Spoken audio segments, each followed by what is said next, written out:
Togo, a lazy opposition in the face of a fierce dictatorship. The Togolese opposition finally reveals itself, a minor league of lazy people unable to face the reality of the situation in Togo. Not only at the 22nd of February, 2020 presidential, the promises of rallying behind the best were not kept, but here it is, 3 years later, people are still reproaching the whole spirit, especially ready to embrace the ease of the same, naively submitting to conditions elections of dictatorship. No one needs more elections under the same unacceptable conditions in Togo. The Togolese opposition is simply lazy, unable to imagine anything other than the ordinary of repeated failure. This is, by the way, the characteristic of lazy people, those people who do not like the efforts that lead to success, and change management, of which they are incapable of being the engine. The status quo has thus become the place of dormancy, comfortable and eternal, of this Togolese opposition, the ease of eternal rest, political death in some. From time to time, he happens to find the magic Togolese potion, since the Togolese opposition has never been able to unite,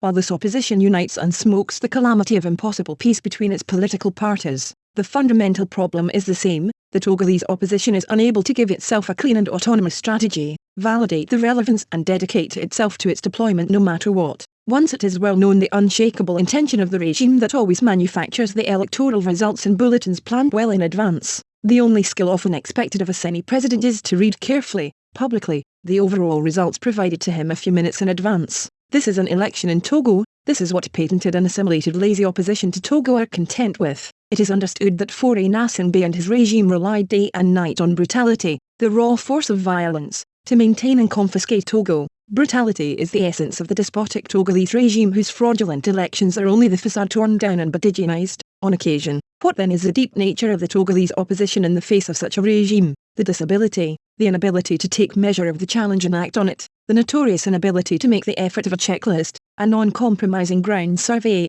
to identify untapped avenues and opportunities, their potential for success, make it a choice, a priority, a strategy, and doing whatever can be done to structure allied political change in Togo. Of course it's all complicated. Politics is complex, and it will be more so in Togo. Instead of spending his life running behind all the facilities offered by the despotic regime that we claim to fight, which can in no way be the solution to the Togolese evil. Everybody knows it. There is no strategy that cannot be evaluated, priori or subsequently. In Togo, responding to the regime's electoral injunctions is totally irresponsible and comes from genuine, guilty and lazy amateurism, an endless trap. Despotic Togo elections. It will be necessary to get out of this so-called easy solution, a total deception, and give yourself a patriotic conscience, that is, a people's strategy. It is only around a strategic project that requires that we can succeed in uniting real wills, more and more. Thus, in work and through work are the paths of political success in Togo as well. By the way, it's not for nothing that Togo gave itself this national motto,